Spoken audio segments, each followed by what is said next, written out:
GIT की smart class में आप सभी का स्वागत है। अकाउंटिंग की इस क्लास में आज हम लोग सीखने वाले हैं कंट्रा वाउचर के बारे में, जिसकी शॉर्टकट की क्या होती है, F4 होती है। देखिए, कंट्रा वाउचर का प्रयोग हम लोग टैली सॉफ्टवेयर में क्यों करते हैं, इसमें कौन कौन से ट्रांजेक्शन को हम रिकॉर्ड करते हैं, वही आज की क्लास में सीखना है और समझना है। देखिए, इसमें बताया जा रहा है, इसकी इंट्रोडक्शन में कंट्रा वाउचर, इसकी शॉर्टकट की F4 लिखा हुआ है। यहाँ पे बताया जा रहा है कि किसी भी बिजनेस के अंदर कैश और बैंक के बीच होने वाले इंटरनल ट्रांजैक्शन को रिकॉर्ड करने के लिए हम कंट्रा वाउचर का प्रयोग करते हैं। अपनी बिजनेस में कैश और बैंक के बीच जो भी इंटरनल ट्रांजैक्शन हो रहे हैं, ऐसे ट्रांजैक्शन को रिकॉर्ड करने के लिए हम कंट्रा वाउचर का इस्तेमाल करते हैं। और फिर यहाँ पे बताया जा रहा है कि यह एक अकाउंटिंग वाउचर है जिसकी शॉर्टकट की F4 होता है। ये कौन सा वाउचर है? अकाउंटिंग वाउचर है और जिसकी शॉर्टकट की F4 होता है। और कह रहा है कि कंट्रा वाउचर में 4 प्रकार के ट्रांजैक्शन को रिकॉर्ड कर सकते हैं। कितने प्रकार के? 4 प्रकार के ट्रांजैक्शन। अब ये 4 प्रकार का ट्रांजैक्शन कौन कौन सा है? तो पहला दिया है cash account to bank account, और दूसरा दिया है bank account to cash account, और तीसरा दिया है fund transfer our one bank to our other bank. मतलब हमारी किसी एक बैंक से किसी हमारी अन्य बैंक में पैसा ट्रांसफर हो रहा, फंड ट्रांसफर हो रहा। और चौथा दिया है cash transfer between branch division to branch. अब ये चारों का मतलब पहले आप समझिए। पहला दिया है bank account to cash account, cash account to bank account. मतलब हमारे बिजनेस में अगर हमको 4 लाख रुपए का इनकम हुआ, हमारे बिजनेस में अगर कैश ज्यादा मात्रा में हमारे पास है, तो मैंने उसको डिपॉजिट कर दिया अपने बैंक में ले जाने, तो वो ट्रांजैक्शन हमारा cash account to bank account का बोला जाता है। या जरूरत पड़ने पे मैंने अपने बैंक से 5 लाख रुपया प्राप्त कर लिया जमा करने के बाद, तो bank account to cash account हो जाता है। और कोई फंड है, उस फंड को अपने एक ही बैंक से किसी और अपने दूसरे बैंक में हम ट्रांसफर कर रहे हैं, तो इस प्रकार के तीनों प्रकार के ट्रांजैक्शन कंट्रा वाउचर में जाएंगे। और चौथा क्या दिया है? तो cash transfer between branch division to branch. जैसे एक हमारा बैंक SBI बैंक जो पडरौना में, और एक हमारा पंजाब बैंक है जो रामकोला में, तो हमारा ही दोनों बैंक है, लेकिन SBI से मैंने पैसा ट्रांसफर कर दिया पंजाब बैंक में, तो ऐसे भी ट्रांजैक्शन को रिकॉर्ड करने के लिए कंट्रा वाउचर का इस्तेमाल करते हैं, जिसकी शॉर्टकट की क्या होती है, F4। मात्र इतना ही ट्रांजैक्शन आपको समझना है। जब भी कंट्रा वाउचर के बारे में बात किया जाए तो मात्र 4 प्रकार के ट्रांजैक्शन आते हैं। एक आता है कैश टू बैंक, एक आता है बैंक टू कैश, और एक आता है फंड ट्रांसफर, और एक आता है कैश ट्रांसफर। क्या अगर आप बिजनेस किए हैं, आपने देखा होगा जो बिजनेसमैन लोग होते हैं वो कई बैंक में अपना अकाउंट खुलवाते हैं, जैसे कि PNB हो गया, आपका SBI हो गया, ऐसे बहुत सारा बैंक होता है। या फिर मान के चलिए कि आपका सेंट्रल बैंक हो गया, तो इस बैंकों में हम क्या करते हैं, पैसा डिपॉजिट करते हैं और विड्रॉ करते हैं, लेकिन ये ट्रांजैक्शन हमारा इंटरनली ट्रांजैक्शन होता है। अब ये नहीं कि किसी और का पैसा जमा करवाएंगे, किसी और से भिजवाएंगे, नहीं, ये खुद की ट्रांजैक्शन की बात हो रही है। अपने बिजनेस में आपने कैश जमा किया, अपने ही बिजनेस के लिए आपने बैंक से कैश प्राप्त किया, समझ में आ रहा है ना? तो विड्रॉ करना, डिपॉजिट करना, ऐसे क्वेश्चन आते हैं ना, तो ऐसे क्वेश्चन को सॉल्व करने के लिए आपको कंट्रा वाउचर का इस्तेमाल करना होता है। आपने देखा होगा कि अभी बैंक में आप जाइएगा तो केयर करिएगा, एक एक झोला पैसा आता है जमा करने के। तो बड़े बड़े बिजनेसमैन लोग होते हैं, वो एक ही अकाउंट में खाता नहीं खुलवाते हैं, कई अकाउंट में खाता खुलवाते हैं। थोड़ा सा बैलेंस इसमें रहेगा, थोड़ा सा बैलेंस इसमें रहेगा, और जब जिससे जरूरत आएगा उसको अपना निकालेंगे और उसमें अपना डिपॉजिट भी करते जाएंगे। तो ऐसे ट्रांजैक्शन को रिकॉर्ड करने के लिए कंट्रा वाउचर का हम इस्तेमाल करते हैं। कोई दिक्कत किसी को? अब चलिए, इसमें दिया भी है, एक एग्जाम्पल दिया, देखिए एग्जाम्पल। इसके भी 2 मोड है, डबल एंट्री मोड और सिंगल एंट्री मोड। जिस तरीके से मैंने आपको किसमें बताया, रिसिप्ट के बारे में बताया, मोड को चेंज करने के लिए क्या बटन दबाएंगे, वाउचर ओपन करने के बाद Ctrl+H बटन दबाएंगे। अब चलिए, इसमें पहला जो क्वेश्चन दिया है, कह रहा है कि as on 2 April 2021 deposit cash of RS 2 lakh into SBI current account. इसमें ये क्वेश्चन कह रहा है कि 2 अप्रैल 2021 को कैश डिपॉजिट हुआ 2 लाख रुपया, और किस बैंक में, SBI करेंट अकाउंट के बैंक में। लविश खड़े हो जाओ, इसमें कौन सा अकाउंट डेबिट और कौन सा अकाउंट क्रेडिट है? बुक नहीं देखना है, वैसे बताओ। इसमें बताया जा रहा है कि 2 अप्रैल 2021 को कैश डिपॉजिट हुआ 2 लाख रुपया, और किस बैंक में, तो SBI के करेंट अकाउंट के बैंक में। तो कौन सा डेबिट और कौन सा क्रेडिट होगा? हाँ, एसबीआई बैंक क्या होगा? क्रेडिट। डेबिट क्यों? हाँ, और कैश? कैश जमा कर रहे हैं, तो कौन डेबिट और कौन क्रेडिट होगा, ये तो मैं पूछना चाह रहा हूँ। मुस्ताक खड़े हो जाओ, बताओ भैया क्यों क्रेडिट होगा? हाँ, हमको पता है क्योंकि वह जब पढ़ेंगे नहीं तो ही प्रॉब्लम आएगा। हाँ, उसके बगल में खड़े हो जाइए, बताइए साहब। ये चिल्लाते चिल्लाते गला दर्द करने लगता है शाम को। बताइए उसके बगल में कौन सा अकाउंट डेबिट और कौन सा अकाउंट क्रेडिट होगा? कैश क्रेडिट हो जाएगा, क्यों? उसके पीछे सबसे पीछे खड़े हो जाइए, सतीश आप बताओ। सतीश बताओ भैया, कौन सा अकाउंट डेबिट और कौन सा अकाउंट क्रेडिट होगा? उसके बगल में एसबीआई डेबिट होगा, क्यों? हाँ, और कैश क्यों? ये रिस्पांस अच्छा नहीं है, ये रिस्पांस अच्छा नहीं है। उसके बगल में बताइए अर्जुन।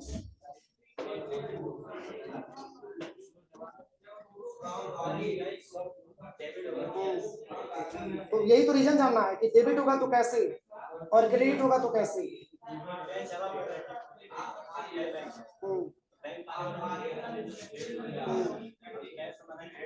किस हिसाब से?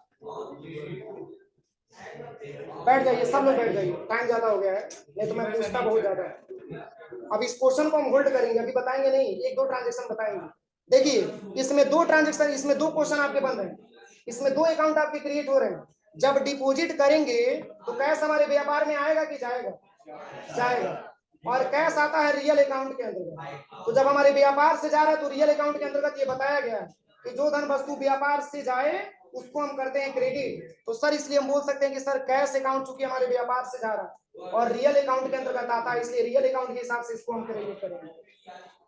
और बैंक अकाउंट में रिसीव हो रहा है, ये पैसा बैंक अकाउंट बैंक पा रहा है ना, तो बैंक पाने वाला हुआ, और बैंक को हम रखते हैं पर्सनल अकाउंट में, और जब बैंक पा रहा है तो पाने वाले को हम रिसीवर बोलेंगे, और रिसीवर का नेचर हमारा डेबिट होता है।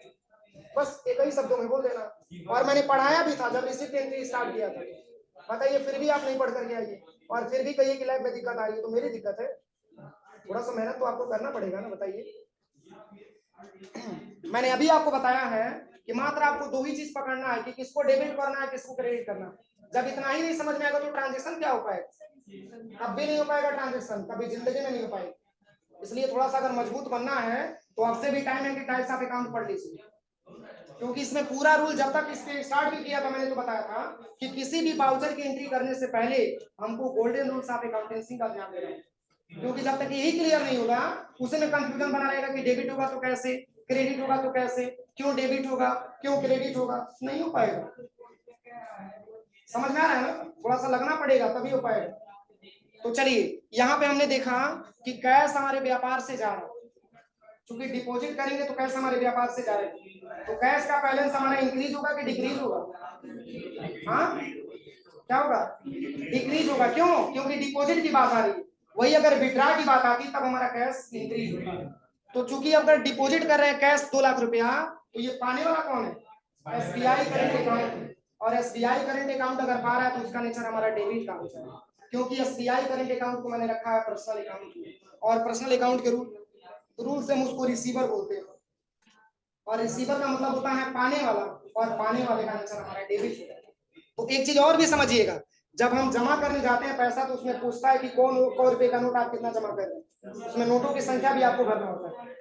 कैश जमा करते हैं तो पूछता है ना कि बैंक में अगर आप जमा करने आए हैं तो कौन सा नोट कितने रुपए का है।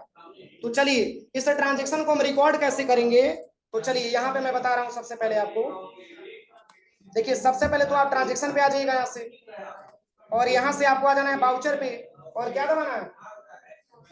बस F4 बटन आपको प्रेस करना है। इसमें सबसे पहले आपसे पूछा जा रहा है क्रेडिट, तो क्रेडिट किसको करेंगे? कैश को। तो अभी फिलहाल में जो कैश का बैलेंस आपका शो हो रहा है 25,47,445 रुपए। कुछ एक मैंने ट्रांजेक्शन साइड छोड़ा, देखिए मैच नहीं कर रहा हूँ। मैच कर रहा है बैलेंस? हाँ, एक ट्रांजेक्शन मैंने छोड़ा है इसलिए मैच नहीं कर रहा। पकड़ा गया गलती ना, क्योंकि ट्रांजेक्शन में देखिए आपका इसमें जो बैलेंस दिया गया है, इस ट्रांजेक्शन में बैलेंस देखिए कितना दिया हुआ है। इस ट्रांजेक्शन में जो कैश का बैलेंस दिया है 24,445 रुपया दिया हुआ, यानी कि पहले बैलेंस हमारा 2,26,00,000 रहा होगा, तभी तो यहाँ पे 24 लाख दिखा रहा है। तो चलिए इसको आप चेक कर लीजिएगा। वैसे मैंने एक ट्रांजेक्शन छोड़ा है, अभी मैंने डिलीट किया है। चलिए यहाँ से आपको करना क्या पड़ेगा, देखिए यहाँ पे सबसे पहले आपको 2 लाख लिखना होगा। 1 2 3 4 5 एंटर करिएगा। देखिए हमारा 23,47 आ गया। आप हमें 24 आएगा, एक बार चेक कर लीजिएगा, क्योंकि हमने कोई मतलब यहाँ पे ट्रांजेक्शन मैंने छोड़ा, मैंने अभी डिलीट कर दिया था, मैंने क्लियर नहीं कर पाया। अब ये डिपॉजिट किस बैंक में हो रहा है? एसबीआई करंट अकाउंट में। तो एसबीआई करंट अकाउंट आपका पाने वाला होगा। अब इसका बैलेंस यहाँ पे बता दिया 4,40,500। अब जब आप एंटर करेंगे तो यहीं पे पूछेगा, देखिए नोटों की संख्या बताइए कौन सा नोट इसमें कितने का हो जाएगा। क्योंकि 2,000 तो चल नहीं रहा है और 100 रुपये 1,000 का भी नहीं चल रहा है, तो कौन सा नोट भरेंगे? 500 का कितना नोट आएगा? 400 रुपये आ जाएगा। अरे 100 रुपये, अगर 100 नोट भरेंगे तो 1 लाख हो जाएगा। कितना? 200 भरेंगे तो कितना हो जाएगा? 1 लाख हो जाएगा। और वही 400 अगर आप ले लेते हैं तो आपका 2 लाख रुपया हो जाता है। बस कंट्रोल ए से, आप चूंकि सिक्का वगैरह रहता तो 1 2 5 वगैरह भरते, नहीं है तो छोड़ दीजिए, कंट्रोल ए से एक्सेप्ट करा दीजिए। और क्या, जब मतलब विड्रॉ करने जाएंगे तो पूछता है कि कौन कौन सा नोट चाहिए, वो कुछ भी निकाल के आपको दे देता है, और जो देगा आपको लेना पड़ेगा, क्योंकि रिक्वायरमेंट आपकी। अब बस कंट्रोल ए से एक्सेप्ट करा देंगे, हो गया ट्रांजेक्शन।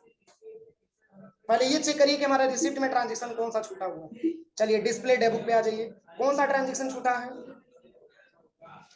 कोई ना कोई ट्रांजेक्शन हमारा छूटा है, देखिए मिलाइए। 1 2 3 4 5 6 7 8 ही ट्रांजेक्शन मैंने किया है। हाँ, ट्रांजेक्शन 10 है ना, तो देखिए कौन 2 ट्रांजेक्शन कोई छूटा है, तभी हमारा बैलेंस मैच नहीं करता। 10 नंबर क्या दिया है? 10 नंबर में क्या दिया है? डिवाइड एंड रिसीव वाला है। चलिए इसको हम कर लेते हैं, पहले 1 मिनट रुक जाइए। डिवाइड एंड रिसीव, यहाँ से बैक आ जाते हैं, बस वाउचर पे आ जाएंगे और यहाँ पे F6 ले लेंगे और अल्ट C से बनाएंगे डिवाइड एंड रिसीव। ऑलरेडी पहले से बना हुआ था ना,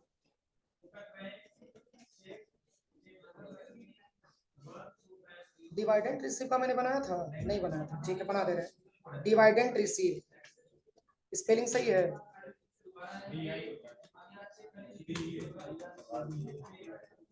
DEVI, अच्छा अच्छा, DIVIDENT हो गया, रिसीव।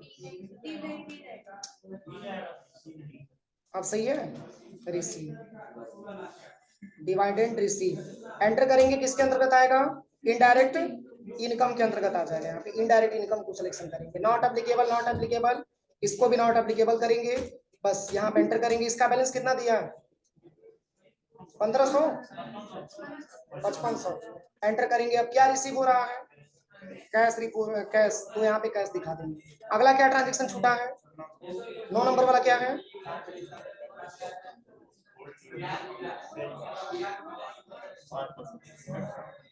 9 नंबर वाला क्या दिया है? स्पेक्ट्रम कंप्यूटर वाला दिया है। अच्छा, और रिसीव क्या हो रहा है? रिसीव यहाँ पे कह रहा है कि आफ्टर 5% कैश डिस्काउंट। चलिए यहाँ पे आपको ले लेना स्पेक्ट्रम कंप्यूटर एज रेफरेंस। पूरा बैलेंस दिया है ना, 30 20 50 हजार, 5% डिस्काउंट होगा, 2500 डिस्काउंट वाला है ना। फिर एंटर करेंगे, फिर यहाँ पे ले लेंगे अगेन रेफरेंस, फिर यहाँ पे ले लेंगे ये भी पैसा, 30 और 20 50 हजार, और यहाँ पे डिस्काउंट दिखा देना है क्या परसेंट? 5%, यानी कि 2500 हो जाएगा ना। एंटर करेंगे, शेष बैलेंस किसमें रिसीव हो रहा है? बस कैश में। अब शायद मैच हो जाना चाहिए, बस कंट्रोल प्लस ए, मैच तो हो गया बैलेंस। देखिए बैक आइए और यहाँ पे डिस्प्ले डेमो और यहाँ पे F4 बटन दबाइए और यहाँ पे कंट्रा को सिलेक्शन करके देख लीजिए। सही है? तो पहले तो आप गलती समझिए कहां से आप गलती आपने किया है, ऐसा भी प्रॉब्लम आपके साथ आ रहा है, कोई भी ट्रांजेक्शन छोड़ देंगे तो भी मैच नहीं करेगा। अब चलिए सेकंड ट्रांजेक्शन क्या दिया है? कंट्रा वाउचर में सेकंड ट्रांजेक्शन क्या दिया है? देखिए सेकंड ट्रांजेक्शन दिया है, कह रहा है कि as on 2 April 2021 RS 15,000 has withdraw from SBI current account by cheque number 15,847। अब इसमें विड्रॉ की बात आ रही है। तो किसको डेबिट और किसको क्रेडिट किया जाएगा? हाँ, गिवर एसबीआई बैंक हो जाएगा। तो गिवर का नेचर क्रेडिट होता है, तो जब विड्रा करेंगे तो कैश हमारे व्यापार में आएगा ना, तो कैश हमारे व्यापार में आएगा, तो कैश रियल अकाउंट है और हमारे व्यापार में आ रहा है तो डेबिट कर देंगे। और चेक नंबर है तो चेक नंबर मेंशन कर देंगे वहां पे, क्योंकि चेक नंबर के माध्यम से विड्रॉ किया जा रहा है। तो चलिए इस ट्रांजेक्शन को सॉल्व करने के लिए सबसे पहले आप आ जाइएगा यहाँ पे टैली सॉफ्टवेयर पे बैक आइएगा, और यहाँ से आपको आ जाना है बाउचर पे, यहाँ पे बाउचर पे आ जाना है, और यहाँ पे कंट्रा बाउचर में सबसे पहले क्रेडिट, तो ये बैलेंस किससे प्राप्त हो रहा है? SBI current account. तो एसबीआई करंट अकाउंट का बैलेंस हमारा इंक्रीज होगा कि डिक्रीज होगा? डिक्रीज होगा, क्योंकि वो करंट बैलेंस मतलब करंट अकाउंट जो एसबीआई बैंक है वही हमको पैसा दे रहा है। कितना पैसा? 15,000 यहाँ पे मेंशन करिएगा, आप एंटर करिएगा। अब रिसीव क्या हो रहा है? तो चेक नंबर के थ्रू रिसीव हो रहा है। तो चेक नंबर क्या दिया? 15,847। अब एंटर करिएगा। अब ये पूछ रहा है कि तब किसमें रिसीव हो रहा है, तो हम दिखा देंगे कैश। तो कैश का बैलेंस इंक्रीज होगा कि डिक्रीज होगा? इंक्रीज होगा, क्योंकि हमारे व्यापार में कैश आ रहा है और कैश रियल अकाउंट है, जब आ रहा है तो डेबिट हो जाएगा ना, तो कैश को डेबिट कर देंगे। इस समय जो बैलेंस हमारा बचा है 24,15,445। मिलाइए, सही है? सही है, बस कंट्रोल इसे एक्सेप्ट करा देंगे। बाकी ट्रांजेक्शन अगर पॉसिबल हो तो करिए आप, कि बताना पड़ेगा, हो जाएगा। कोई दिक्कत हो तो पूछ लीजिए, बाकी कोई ट्रांजेक्शन में पहले खुद से ट्राई करिए, पहले खुद से ट्राई करिए, नहीं हो पाएगा तभी हम कल बताएंगे। पहले खुद से ट्राई करेंगे तभी तो समझ में आएगा।